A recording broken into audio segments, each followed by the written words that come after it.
Sasa tumekuwa na viongozi kutoka Mlima Kenya. Kwa mfano, 1963 president alitoka Mlima Kenya.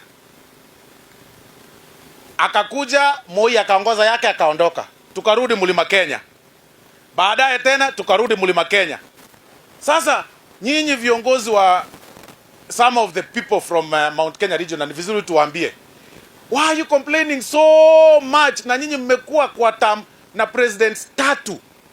Si hiyo shida zote mngetatua mkiwa na marais 3 mumalize shida zenu, because why is it that William ndiye amekuja ndio shida sasa mnaanza kukumbuka, mnaanza kusema namna hii? Niliona waziri fulani akiita press akicastigate president, akicastigate security agencies. The level of pretense that we have in this government, in this country, iko juu sana. Wewe ni cabinet secretary, unaketi kwa cabinet, unaketi na rais kila siku, unaongea na polisi kila siku, unaita press kulia juu ya polisi, Justin Muturi, na unajua sheria, ulikuwa speaker. Leo mimi nakuambia mbele ya watu wangu, ile kiboko tulipiga Gachagua ndio inakuja kwako. You resign ama nikutoe. Vile tuna resume bunge, because tuko na siku 14 ndio to resume bunge. Justin Muturi, you have 3 options. Ya kwanza, resign. Ya pili, apologize to ignore your maneno. Ya tatu, we impeach you. Tuna collect signatures, uende nyumbani. You cannot serve the government of Kenya yenye unalima kila siku. Ati yo maneno namna hii. Sani yako anashikwa akifanya ukora, unasema ni abduction. Na wewe sani yako alipatikana kwa bar na vitu zingine za kufuta sijui nini, akashikwa.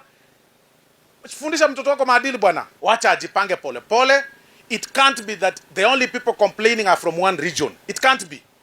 Mpaka ma CSS mumeongezewa. Leo vetting inafanywa ya CSS kutoka Mlima.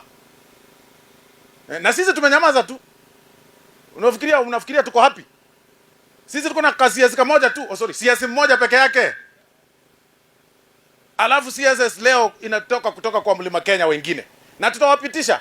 Kwa sababu ni watu tunajua wanafanya kazi. Kabogo ni mtu wa kazi. Huyu Kenyanjui ni mtu wa kazi. Hao wote ni watu ya kazi. Tutawapitisha. But why are you complaining 24/7? Mbona mko mna complain Uhuru akiwa rais? Is it that lazima rais atoke region fulani? Hapana bwana.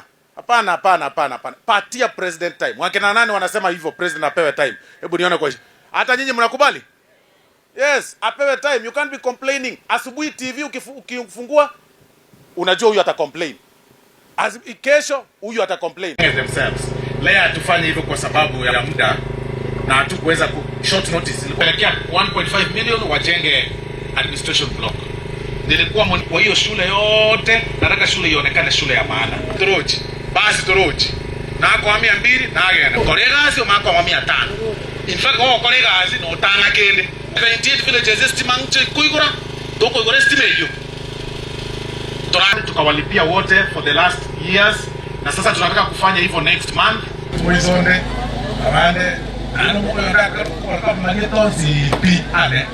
education director azungumza dakika moja, and then balance tumeilipia yote, tumemaliza. Mwalimu wa Ng'ombe nilikujengea shule vizuri. Haya, hii check tunapeana pesa kwa shule nyingi sana, 40 million Kenya shillings tulimjengea, na ninakuongezea another 5 million shillings leo ndio uweze kuendelea ile